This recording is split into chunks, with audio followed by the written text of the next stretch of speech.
Começando mais um episódio do nosso AlmaiCast e hoje a gente vai falar sobre os direitos do autismo, os direitos das pessoas com deficiência, mas depois eu vou mudar que não é bem assim que a gente tem que falar. Mas hoje eu vou começar o programa aqui diferente, mas antes de começar, não esquece, tá? Já vai lá, ativa o seu sininho para você ficar sabendo, receber as notificações a cada semana um episódio novo. Nossos convidados hoje, Dr. Gustavo Muniz, diretor do Instituto Almai. Obrigada mais uma vez por estar aqui com a gente. Eu que agradeço, Cris. E eu vou apresentá-lo, ele que é presidente da Comissão dos Direitos das Pessoas com Deficiência da UAB Santos e pai atípico, Dr. Cauê Talarico. Mas a gente vai fazer uma apresentação diferente, doutor, é isso? Pode ser. Vamos lá, é com o senhor então. Bom, obrigado pelo convite, para mim é uma honra estar aqui com vocês. Eu vou começar fazendo a minha audiodescrição, é um recurso de acessibilidade que garante, né, acesso às pessoas que são cegas, saberem como que a gente é e como a gente está vestido. Então, eu sou um homem branco, cabelos curtos, cabelos já grisalhos, pele clara, estou usando uma camisa azul em tonalidade de jeans, nariz pequeno, boca acho que pequena também, e com algumas pintas no rosto. O senhor vai fazer a descrição do Dr. Gustavo? Vou deixar por sua conta hoje a apresentação. Que missão difícil, hein, Gustavo? O Gustavo também é um homem, pele branca, cabelos curtos também. Já também um pouco grisalhos, mas mais claros que os meus. Está usando um blazer cinza e uma camisa azul claro. Pode fazer a minha, doutor. A sua também? Pode. Bom, você também é branca, uma mulher branca, peles claras, cabelos loiros.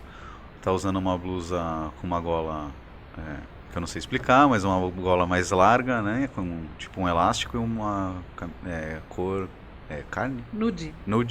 Eu sou péssimo para cores, me perdoem. Mas é isso, o batom rosa, né? E um óculos com armação de onça. Tartaruga que chama, né? Uma coisa assim, né? Um rajadinho. O senhor fez uma descrição, né? E então a gente vai começar já falando, o senhor que é advogado, presidente da comissão, e uma coisa que o senhor falou assim, pessoas com deficiências, né? A terminologia ela vai mudando ao longo do tempo. Na própria Constituição de 88 se usava a pessoa portadora de deficiência. Ou melhor, não é para falar portador de deficiência, sim, pessoa com deficiência. Pessoa com deficiência. Em primeiro lugar, porque é pessoa, e isso na hora que a gente vai tratar de direitos é super importante para se perceber que não é um objeto de direito, mas é alguém que a gente está tratando, que é uma pessoa, que tem suas condições e seus direitos e que tem seus interesses e suas vontades que têm que ser respeitadas. E a crítica que se faz à expressão portador é que ninguém porta deficiência, você porta o seu celular, você deixa o seu celular aonde vai. Né? Os impedimentos que as pessoas possuem são características que elas têm e ninguém deixa de lado. Então, se prefere usar essa expressão pessoas com deficiência justamente para deixar isso bem claro, que em primeiro lugar a gente está falando de um ser humano, de uma pessoa que tem dignidade e direitos e vontades, mas que ela tem uma característica que não tem como ela deixar de lado. Aquilo faz parte da essência dela, né? E o senhor estava comentando antes de a gente iniciar aqui o nosso episódio, de que as pessoas, como antigamente elas eram vistas como objetos, né? E daí que começou a lei, que não é uma lei tão recente, mas que as pessoas eram vistas assim? Exato. Historicamente, e aqui a gente está dentro da mesma geração, né?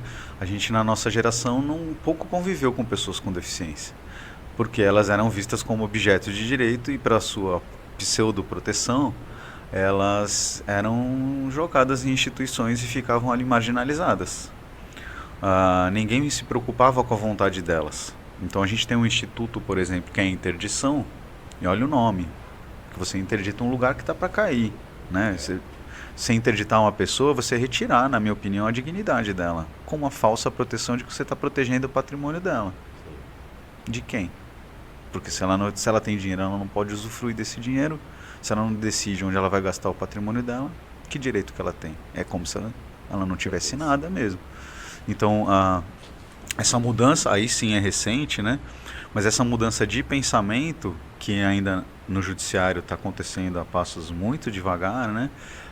Ela vem com esse ideal, de você não tratar a pessoa como objeto, e sim como pessoa. E isso significa que você precisa respeitar as suas vontades, você precisa ouvir o que ela quer, na maior medida possível. Então tem pessoas que têm totalmente capacidade de manifestar suas vontades e tem pessoas que talvez precisem de um apoio para manifestar suas vontades. Talvez não consigam fazer sozinhas determinados atos, mas a gente tem que ouvi-las. Então tem um lema, inclusive, que foi famoso, né, que é nada sobre nós sem nós. Então não se decide política pública, não se decide o que fazer com o meu patrimônio, não se decide o que fazer com a minha vida, né, falando de pessoas com deficiência, sem ouvir meus interesses, na maior medida possível. Uns sendo ouvidos sozinhos, né, de forma totalmente independente, outros com algum tipo de suporte. O Brasil ainda não criou suportes jurídicos, né, falando aqui, o advogado falando, mas a gente tem poucos instrumentos jurídicos para garantia da participação da pessoa e do respeito às suas vontades. Doutor Gustavo, seu comentário já logo de início. Bom, Cauê pra gente é uma referência, né? Em Santos e na região, né? Como advogado, defensor da causa não só do autismo, mas dos transtornos do neurodesenvolvimento. É um advogado atuante na área de saúde, enfim, conhece os bastidores de todos os direitos e também os desafios, né, que essas pessoas têm muitas vezes para exercer o seu direito. Então, eu acho que o comentário dele é muito nobre no sentido de a gente parar de discutir objeto e trazer isso para o campo humano, né? Ouvir aquelas pessoas, quer dizer, e não simplesmente impor o que a gente acha que é melhor, porque não necessariamente nós típicos temos a percepção do que é melhor para as pessoas que têm algum transtorno ou alguma deficiência, né? Acho isso incrível, a gente tem que olhar por essa ótica mesmo. E quais são os direitos, no caso do autismo, quais são os direitos da pessoa com espectro autista? São vários. A gente precisaria de vários programas para poder falar. Mas a gente tem desde coisas que parecem básicas, mas que são necessárias, como, por exemplo, o direito à vida, até coisas que a gente ainda também continua... Apesar que o direito à vida a gente vê violações, né? Então, a gente vê, por exemplo...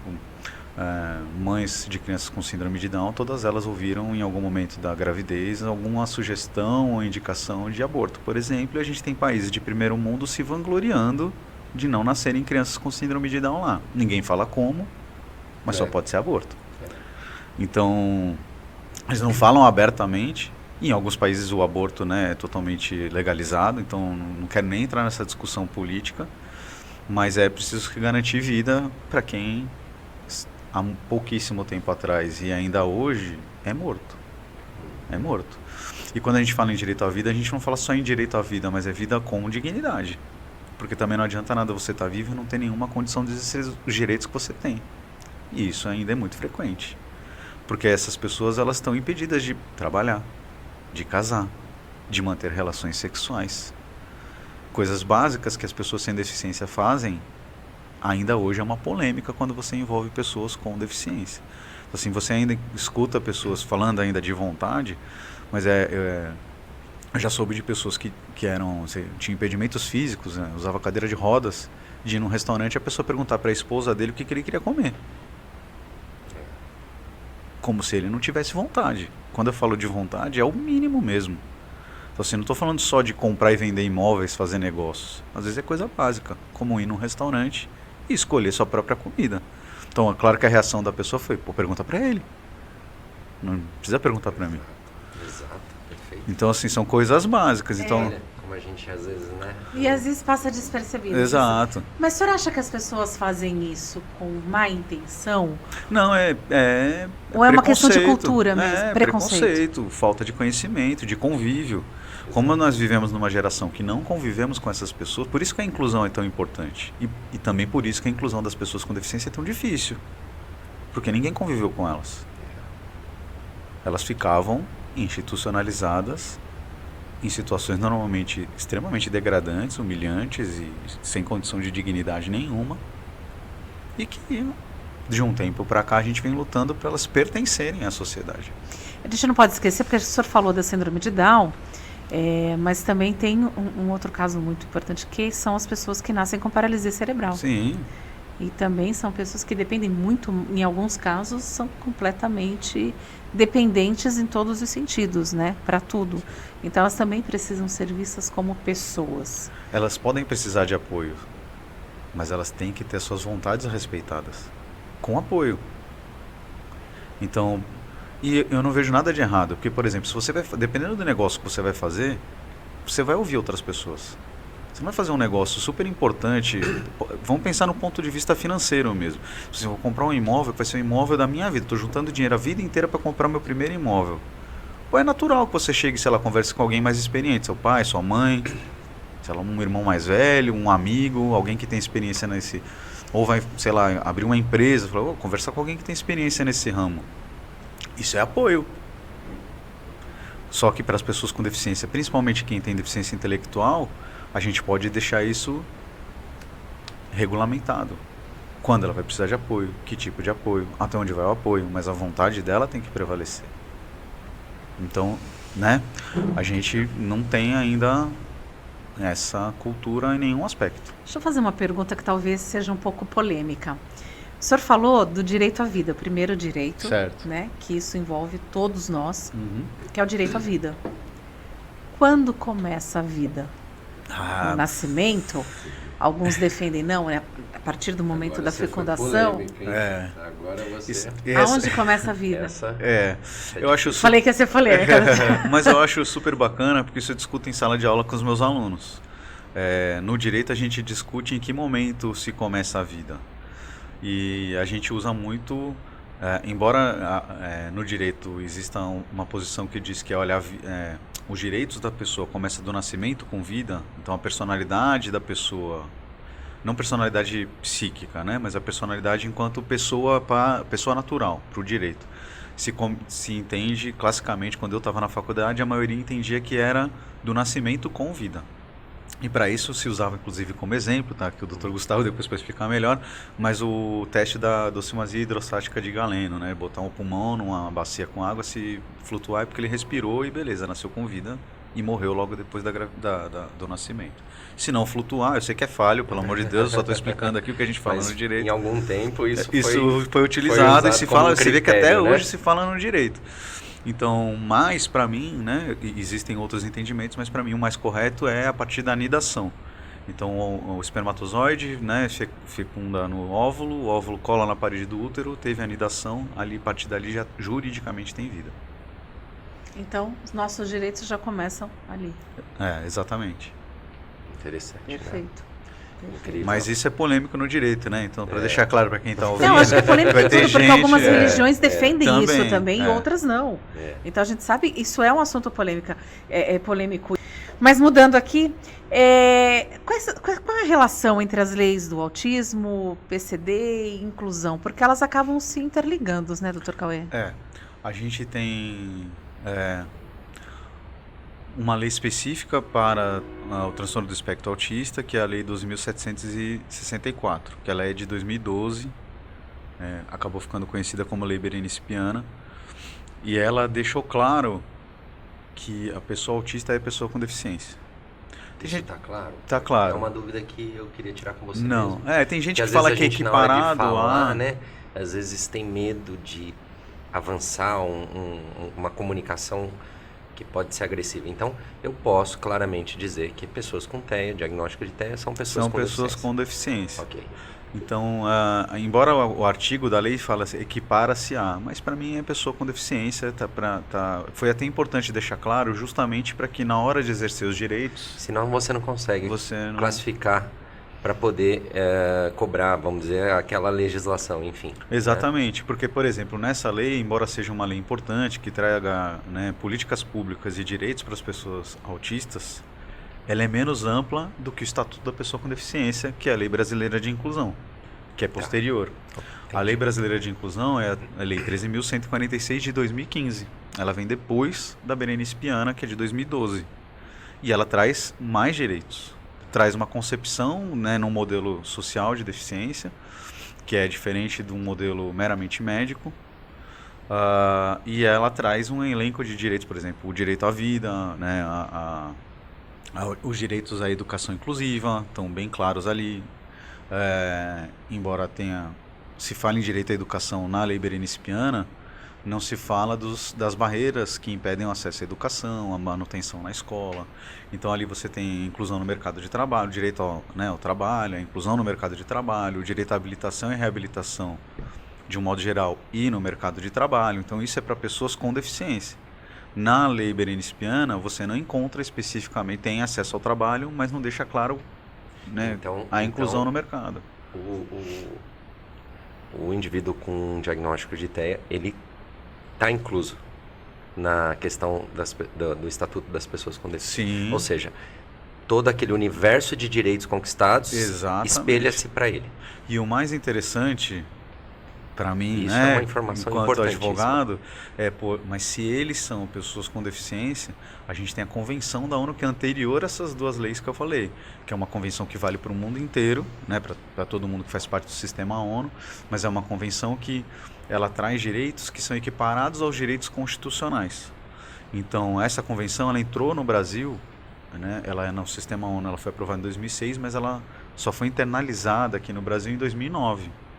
Então, desde 2009, as pessoas com deficiência, elas contam com direitos específicos para elas, que são direitos considerados fundamentais, assim como pegar um direito básico, o direito à vida que consta para a gente lá na Constituição Federal, claro que isso serve também para as pessoas com deficiência, mas o direito à educação que está na Constituição, hoje ele tem que ser interpretado em conjunto com o que está na Convenção para as pessoas com deficiência. Então, a gente vive num país que é democrático, a gente não tem aquela monarquia absolutista. Quem manda no país é a Constituição. Ao lado dela é essa Convenção da ONU. Então, assim, por isso que a gente tem aqui, pegando para quem é leigo, quando a gente vê no noticiário, o STF declarou determinada lei inconstitucional. Essa lei não é revogada, mas é uma lei que perde efeitos, porque ela é declarada inválida pelo Supremo Tribunal Federal. O Judiciário como um todo pode fazer esse tipo de controle, mas só para resumir aqui, porque eu acho que a última palavra é sempre deles mesmo. Então, quando o STF vem e fala assim, olha, por que a gente não tem pena de morte no Brasil? Tem uma exceção aqui, mas que não vem ao caso, porque a nossa Constituição diz que não pode, está dentro do aspecto do direito à vida. Não se pode legislar em cima de uma coisa que a Constituição não permite. Pode alguém criar uma lei prevendo pena de morte? Em tese ele até poderia fazer essa lei, mas essa lei seria declarada inconstitucional, não teria aplicação. Perfeito. Então, quando a gente fala dos direitos da pessoa com deficiência, a importância desses direitos estarem previstos num documento que tem a mesma hierarquia, o mesmo status de uma norma constitucional é isso. Não adianta você vir, como aconteceu, com um decreto que permite, e isso eu sei que é polêmico, mas o STF já decidiu, que permite você colocar uma criança só numa escola especial, uma criança em fase de educação obrigatória, né? Uma criança com deficiência só numa escola especial não pode mais. Por quê? Porque o STF diz que isso é inconstitucional. Então tinha um decreto que previa. Não pode mais. Tem que ir para uma escola tem que estar numa escola regular. Tá. E, se precisar... Pode fazer um contraturno. No contraturno numa escola que faça uma educação especial. Mas se ficar só na especial, está descumprindo. Está descumprindo a lei. E se tivesse uma fiscalização firme, haveria consequências como tem você deixar de levar seu filho numa escola regular. Quer dizer, sem deficiência. Os familiares responsáveis responderiam por isso. Tem até abandono intelectual, então tem previsão até de crime no Estatuto da Criança e Adolescente. Então, assim, o que falta é realmente talvez uma fiscalização maior por conta dessa cultura de sempre se pensar que isso era permitido. Então, para mim não era, mas também não ficava muito claro. Com a convenção, para mim isso ficou muito claro, com a Lei Brasileira de Inclusão mais ainda, mas mesmo assim veio um decreto em 2020 estabelecendo essa possibilidade. Um direito de escolha dos pais, vamos dizer assim, junto com pessoas com deficiência, mas dos pais. E aí houve uma provocação do Supremo Tribunal Federal que depois disse, esse decreto não vale.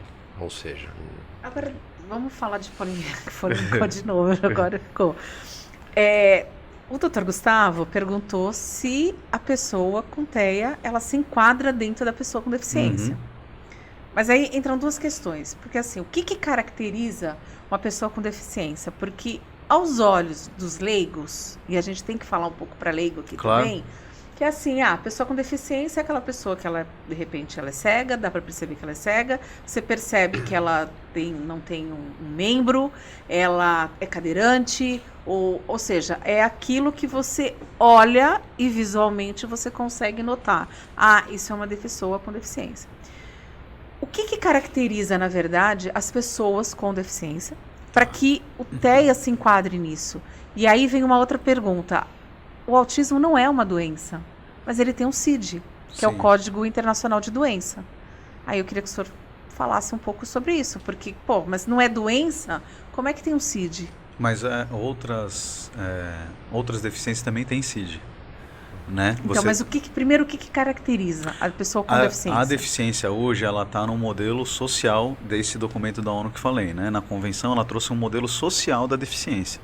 Então, a deficiência por si só, ela não nasce só no impedimento que a pessoa tem. Então, o que diz essa convenção? Ela diz que a deficiência, ela é caracterizada por um impedimento de longo prazo que a pessoa possui, que pode ser de diversas naturezas. Então, ela menciona lá especificamente física, mental, intelectual e sensorial. Mas a deficiência ela surge na interação entre esses impedimentos e as barreiras que existem na sociedade. Então, por que social é um modelo?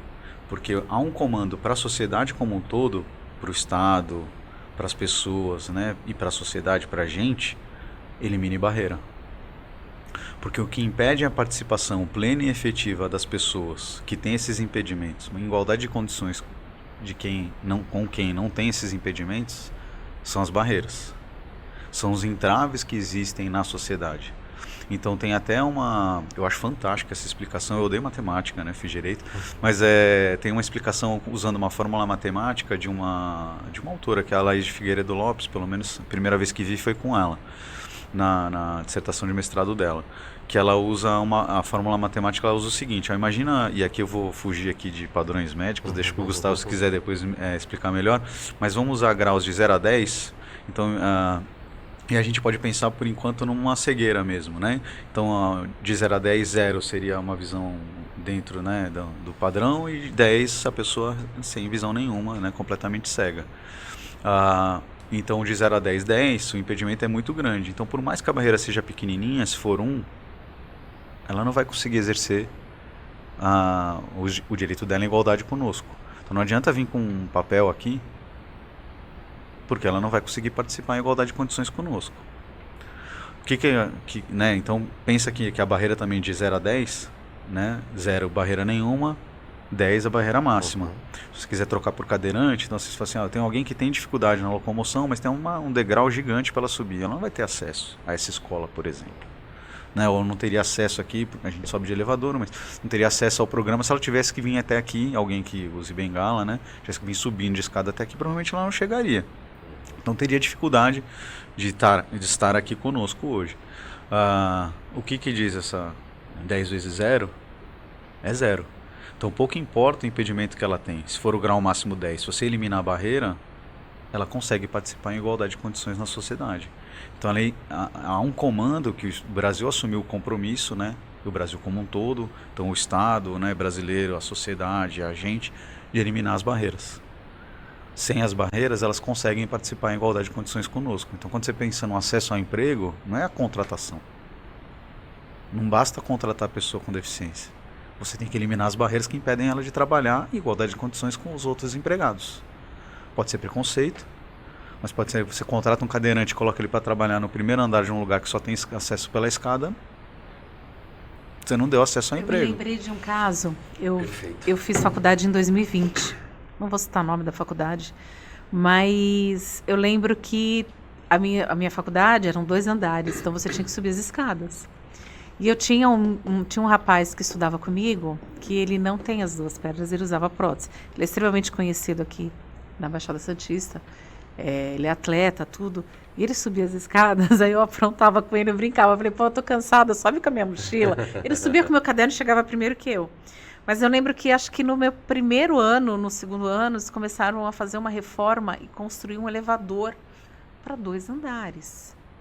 Eu falei, nossa, né? Todo mundo questionou, mas por que tinha que ter esse elevador de cadeirante para 2 andares?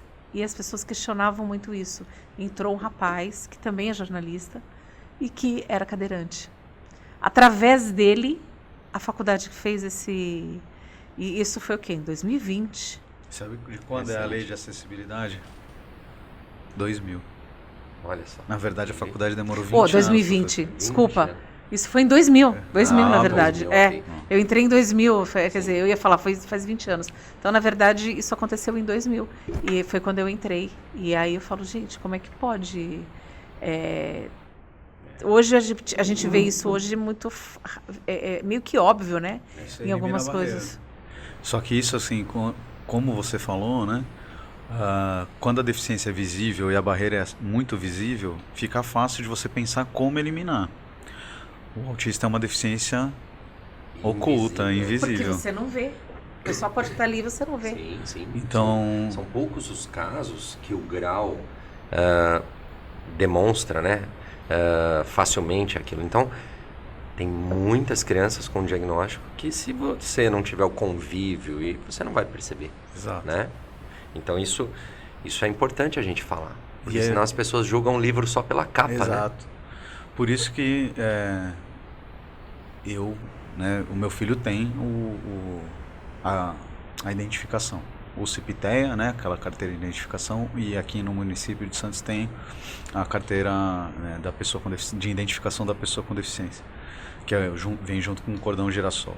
Eu acho bacana, não que ele use isso o tempo inteiro pendurado no pescoço, eu respeito quem usa, mas eu acho desnecessário. Mas dependendo do lugar que eu vou, eu acho prudente usar aquilo.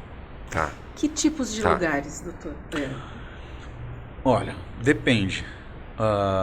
Claro que o inesperado sempre pode acontecer, e independente do lugar. Mas tem lugares que para ele eu sei que são mais difíceis de ter acesso. Por exemplo, poupa-tempo. Por causa do movimento, do barulho, muita informação. Então, inclusive tive, assim, enquanto presidente da comissão, a gente teve que notificar o Ministério Público porque a CT de Santos, ela exige a presença da pessoa com deficiência no lugar para nada, para tirar a credencial de estacionamento. Aí você fala assim, quem é que tem direito a credencial de estacionamento, falando em direito? Pessoas com deficiência que têm dificuldade na mobilidade. Aí você fala assim, então só tem credencial quem tem dificuldade na locomoção, não no andar. Tem que ir até lá. Na mobilidade urbana, exato. E aí você fala assim, não, hein? mas você tem que vir até aqui. Meu Deus. Não é coerente. Não tem sentido. Nem um pouco. Não é coerente. Então, assim, eu acho isso um absurdo dos absurdos. Né? Nós tivemos que, teve reclamação, eles falaram, não, e ainda perguntei, na época, eu lembro que eu, Cauê, né, perguntei para a pessoa, falei, mas eu achei que ia passar por algum tipo de perícia, porque no passado se fazia. Sim. Falei, eu tava achando esquisito, sabe, sábado. Falei, vai ter um médico aqui. Vai passar por perícia? Não. Era só pra ver a pessoa? Tipo, fisicamente ver. Pois é, mas aquele atendente que não sabe nem o que é autismo, provavelmente. Sim. Duvido que eles tenham algum tipo de treinamento. E nem precisa, realmente, que ele tá lá só pra colher documento. Isso. Eu vou citar um fato, porque assim, a cabeça das pessoas mesmo, né? A empatia que a gente fala, praticamente em todos os episódios a gente fala isso. 15 anos atrás eu fiquei internada numa UTI. Eu estava afastada pelo INSS. E eu tinha perícia no dia que eu estava na UTI. E aí, na época, minha mãe foi, com meu marido lá, e falou, olha, ela está na UTI. Não dá para ela pegar um táxi e vir, a gente passa lá na frente. Mas é isso. Né? Como eu já vi caso também de INSS passar por perícia, a pessoa não ter um dos membros. Mas não tem como vir aqui. Não consegue, está sem próximo. Hoje está na lei que eles, quando é do interesse da pessoa, ela pode se representar por procuração ou solicitar que vá na casa. E do INSS é a mesma coisa. Se é o interesse do INSS, eles têm que se dirigir. Se é difícil para a pessoa, né? Entendi. Eles têm que se dirigir ao local.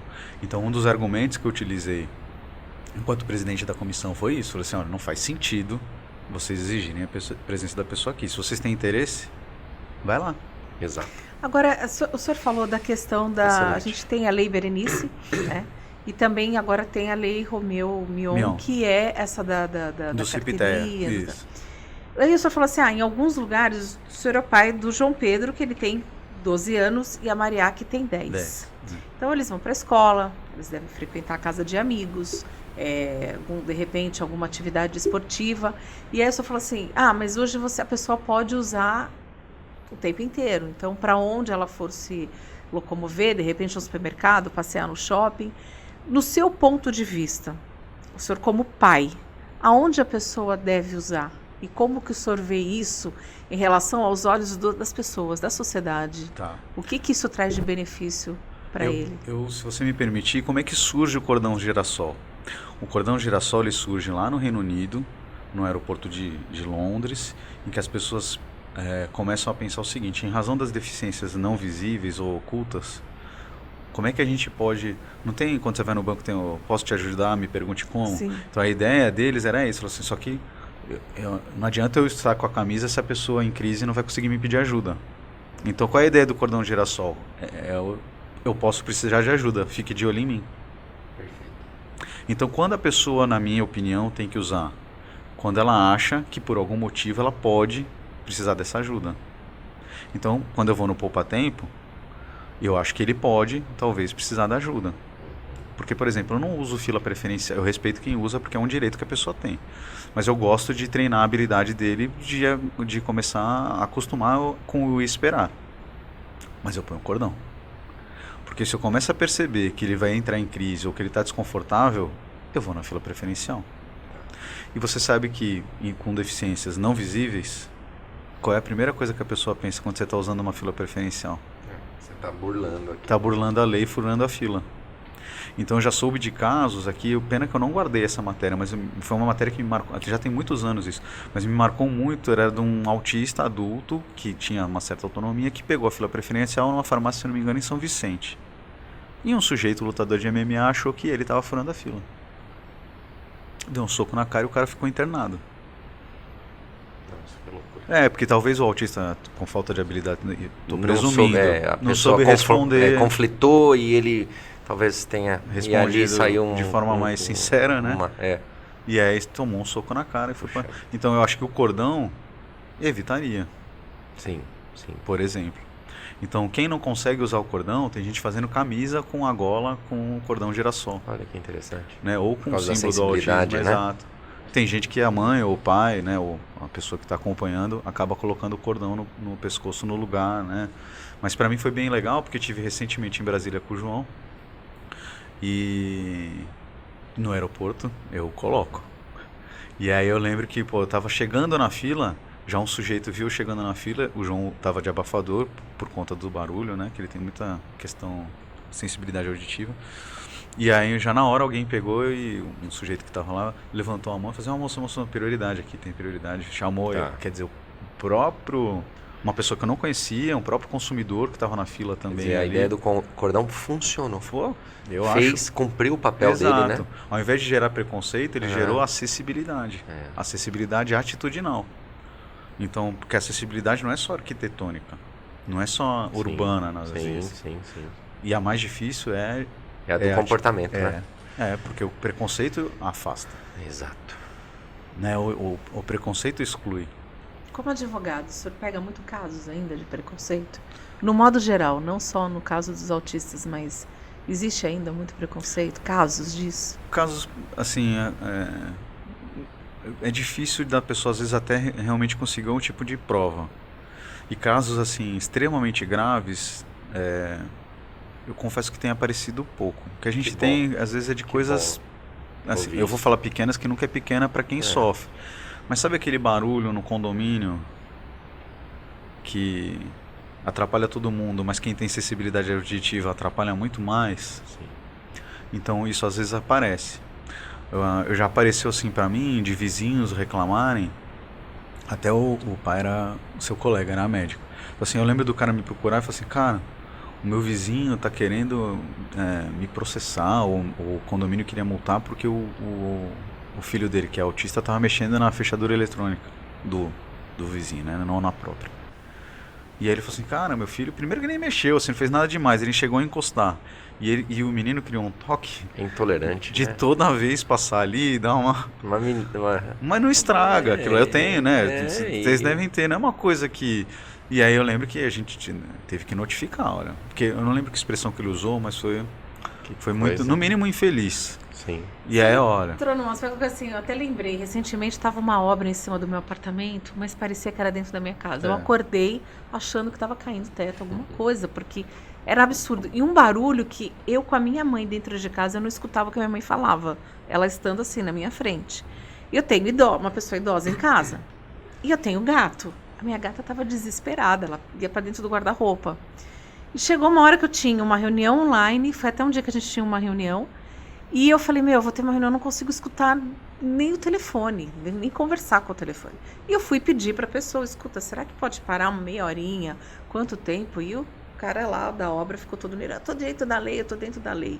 Eu não tava. Aí eu pergunto... É um erro. Aí eu parei e perguntei assim, tudo bem. Mas ele tá dentro da lei porque, são 11 horas da manhã e tal. Mas não existe isso. E aí eu fico perguntando, e no caso de uma pessoa com autismo, um morador, porque assim, eu moro no 13º andar, eu no térreo estava escutando aquela obra. E aí, como é que fica, no caso de uma família, de uma pessoa típica ali, tá escutando esse barulho e ela tem uma sensibilidade? A gente tem que resolver esse Como problema. resolve isso? A lei, primeiro, a lei do silêncio, ela não fala necessariamente em horário.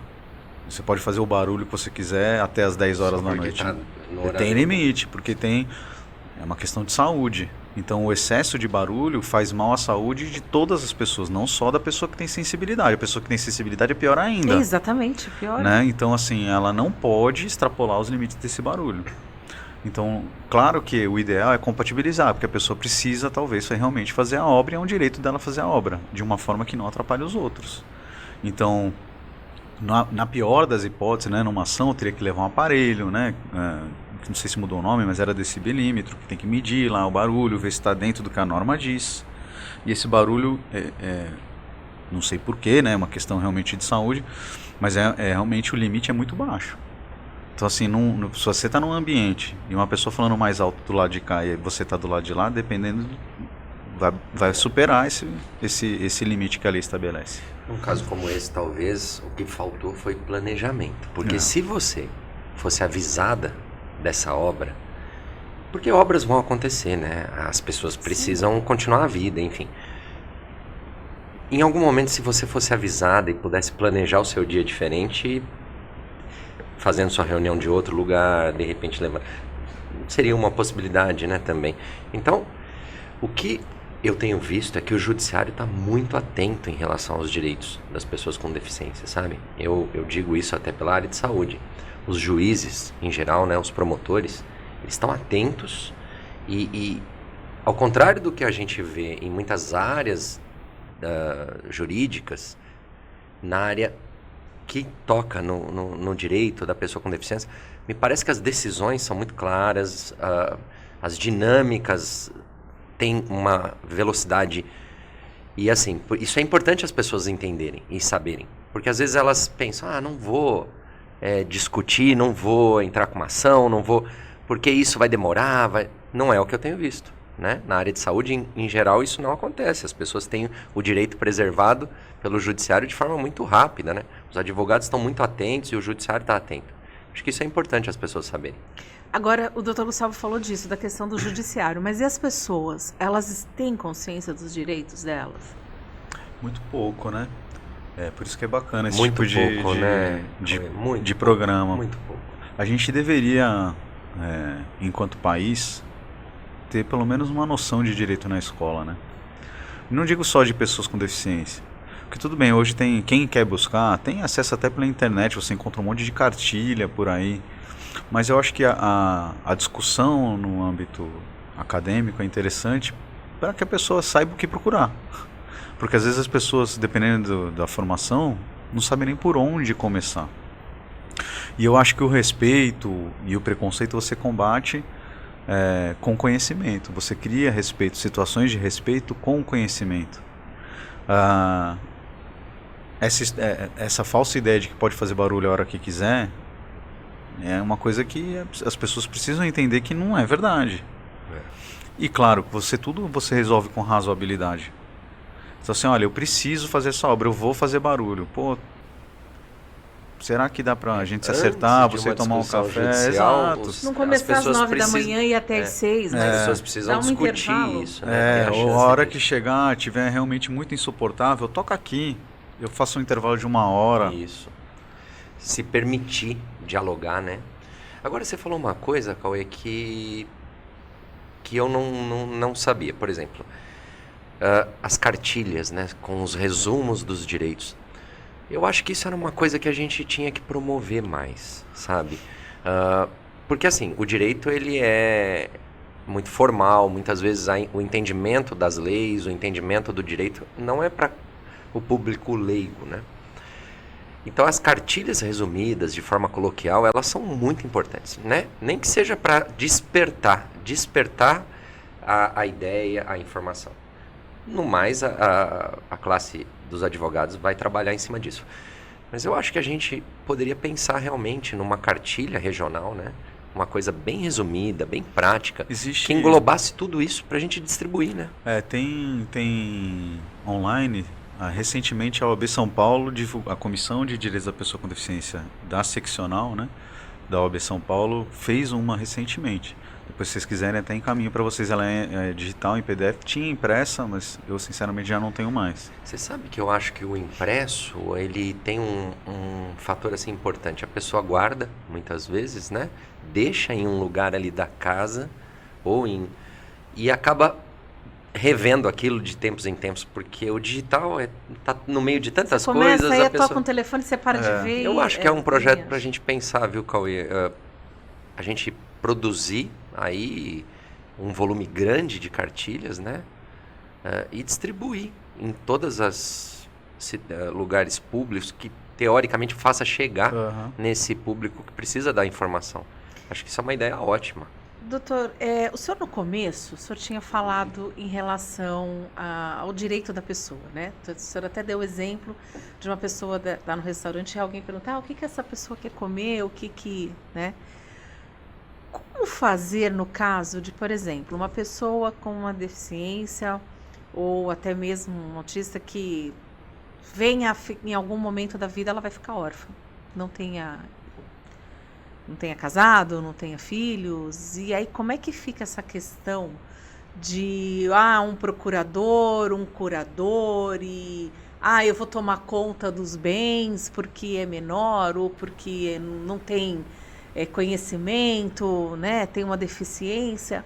Como que a pessoa, de repente, aquela família que, olha, eu só tenho um filho, dia eu vou embora. Essa é a questão que atormenta todo familiar de pessoa com deficiência. Eu imagino, Cauê. Eu ouço isso das mães. É uma coisa que tira o nosso sono. Fala, como vai ser depois que eu não estiver aqui, né? Essa é a... Não tem um que não pense nisso. E a gente tem na lei instrumentos interessantes ainda na lei, faltando políticas públicas para implementar essas situações.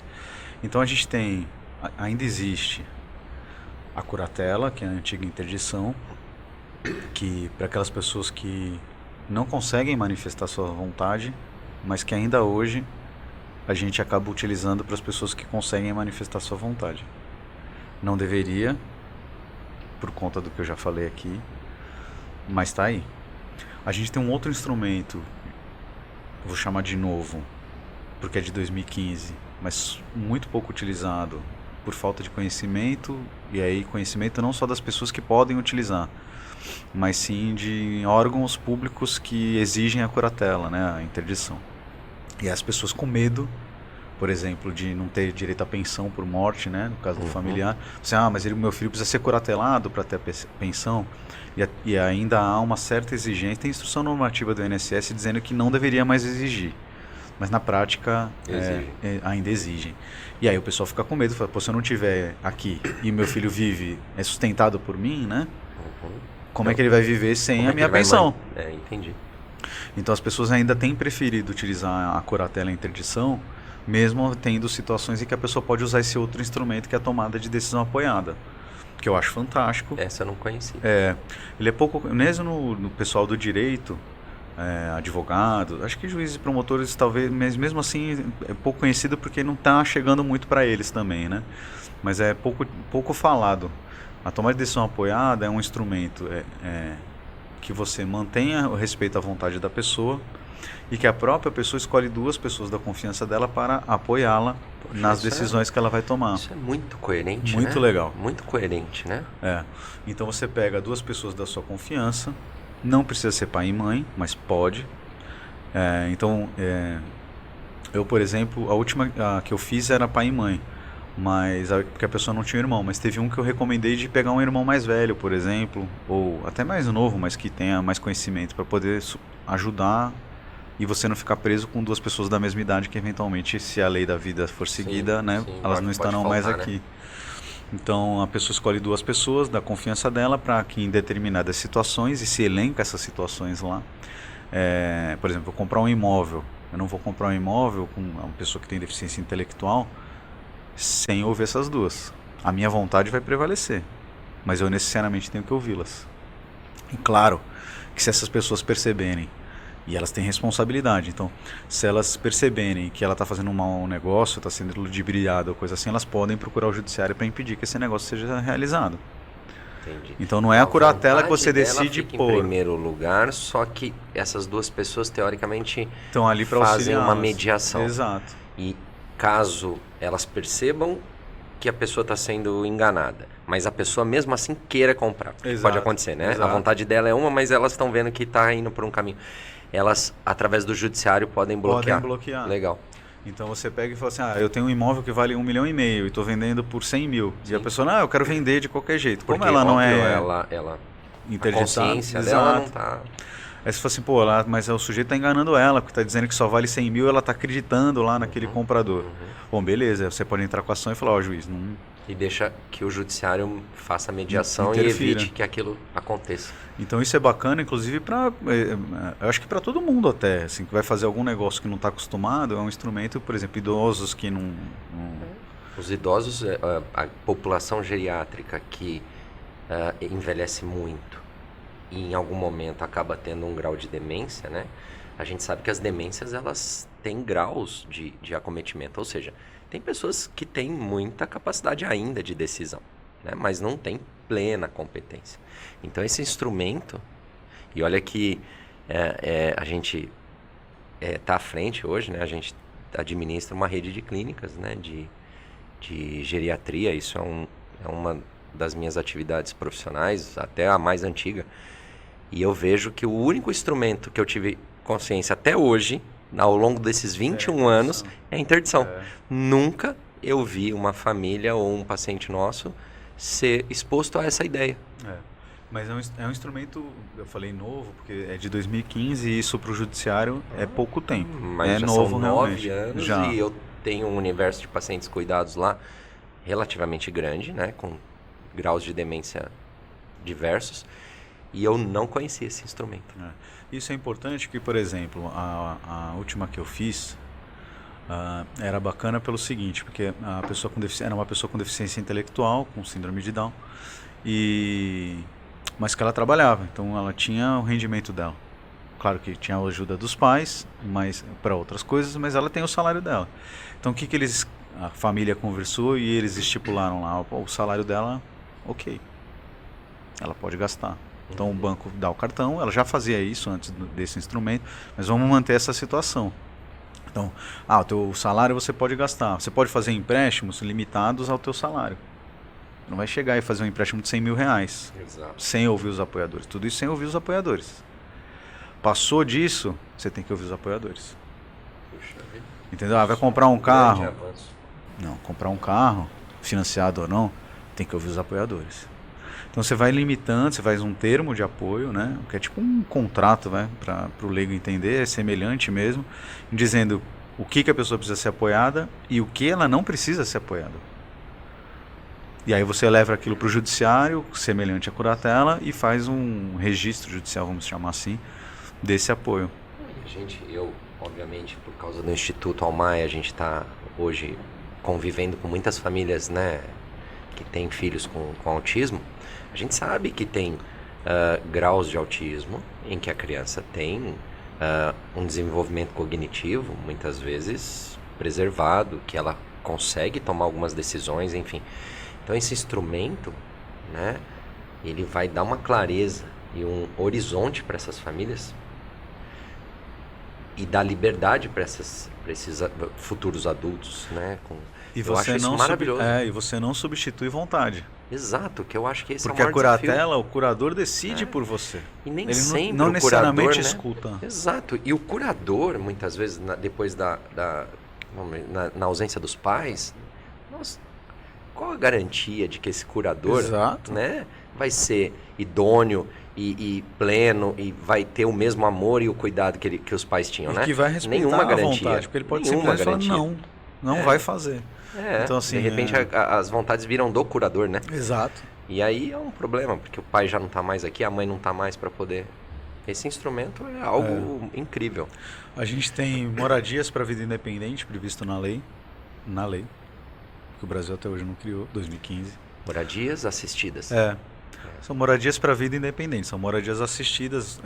Isso não é nenhuma novidade, mas isso deveria o poder público incentivar, inclusive, né, esses modelos. O único modelo que eu conheço é do Reino Unido, que eu conheço assim, respeitando vontade, que a pessoa sai para trabalhar e volta para dormir com o marido, com a mulher na casa dela, mas que tem o suporte de uma equipe multidisciplinar, de vez em quando assistente social, para ver se está tudo ok, né, se não está vivendo no lixo. O grande problema é que a gente é um país, né, com uma condição econômica muito delicada. Então, isso vai depender de recursos, né, que são recursos que a gente hoje tem dificuldade para prover.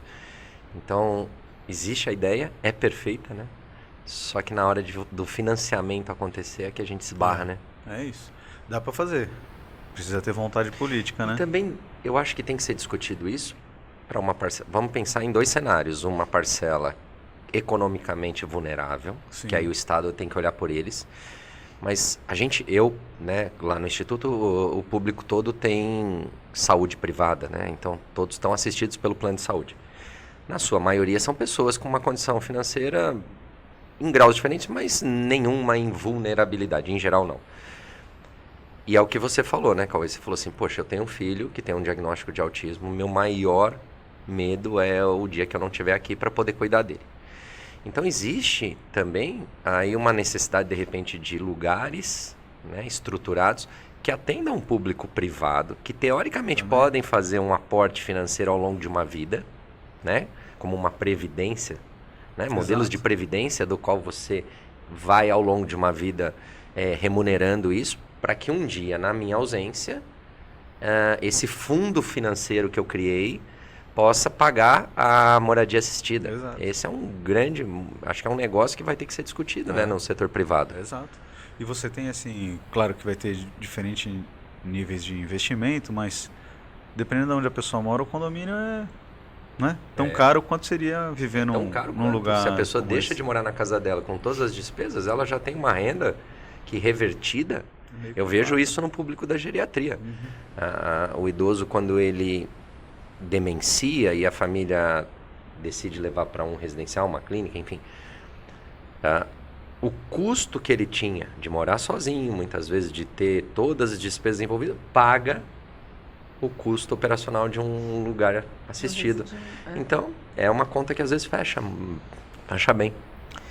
Doutora, a gente está caminhando já para o nosso... Eu falo muito. Não, mas aqui tem muito assunto. Precisa marcar uma nova 4 episódios. Mais um episódio. Eu só tenho que fazer uma pergunta assim, que nem o doutor falou em relação às pessoas que têm uma situação financeira um pouco melhor, mas aquela pessoa que não tem, aquela família que não tem condições, ela conta com ajuda, ela pode reivindicar alguma ajuda do governo para que ele possa, de repente, não tem como trabalhar, a mãe vai deixar de trabalhar, mas precisa ajudar o filho, precisa cuidar ou fazer um tratamento. Existe isso? Ajuda financeira. Financeira. Existe, mas é para quem está numa situação de extrema vulnerabilidade, de miserabilidade. Tem que comprovar esse cenário para ter um benefício financeiro. Exato. Por causa da deficiência ou no caso do autismo. Tem que ser pessoa com deficiência. E a renda familiar ela tem que ser de até 1/4 de salário mínimo por cabeça. Então você tem que ter numa casa uma pessoa com uma renda de um salário mínimo e 4 vivendo nela, sem outras rendas. Isso é muito difícil. Muito. Quer dizer, existe uma lei, mas o nível de acesso corte muito. da lei é tão surreal que, Isso existe Porque- pro idoso também. Então é para pessoa com deficiência e pro idoso. partindo do princípio que numa casa, se duas o pessoas Loas, trabalharem, né? É o Loas?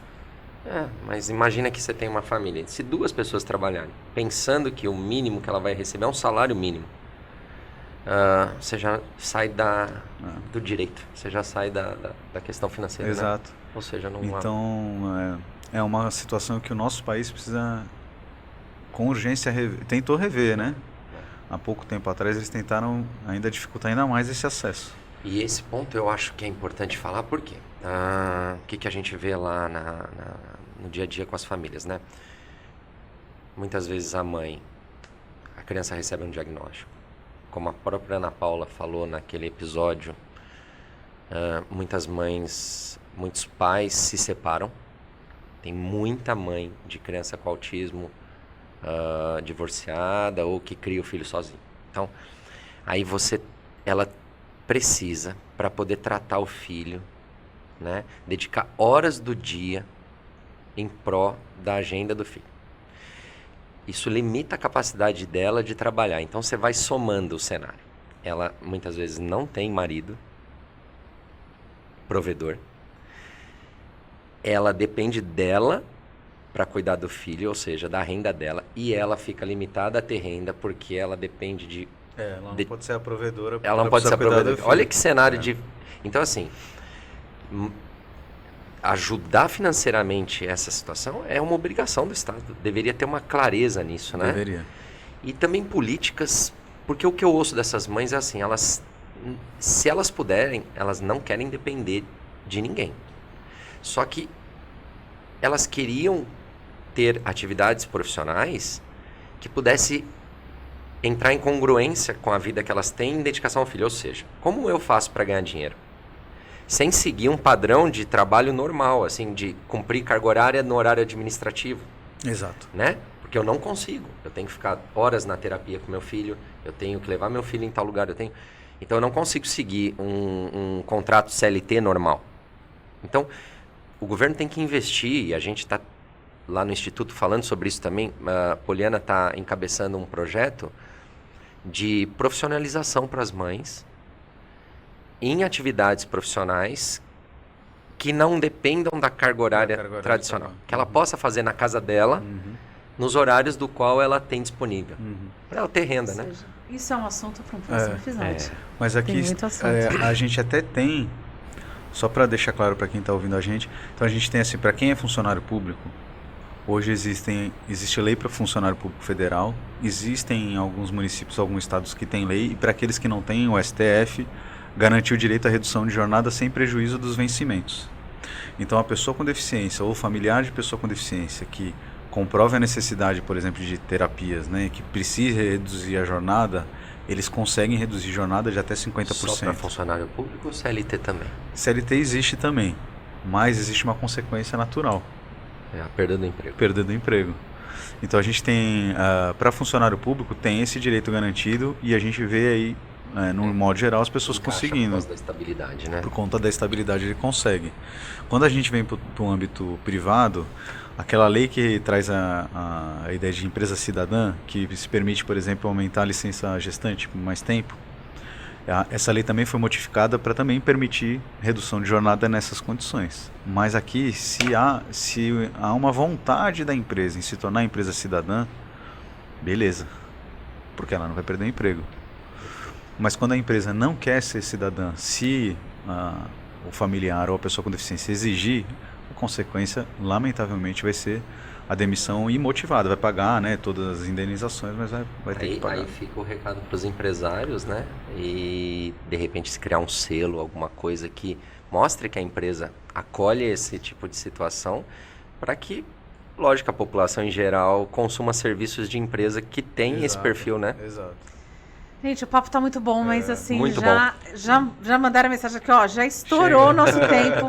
Doutor Gustavo, obrigada mais uma vez. Obrigado. Eu queria muito falar um pouquinho sobre o pai atípico, mas a gente vai deixar para um próximo episódio. Então, só queria que o senhor deixasse o seu recado, as suas considerações finais. Não, eu só queria realmente agradecer. Eu gosto muito de participar de programas que a gente possa, de alguma forma, contribuir com a sociedade.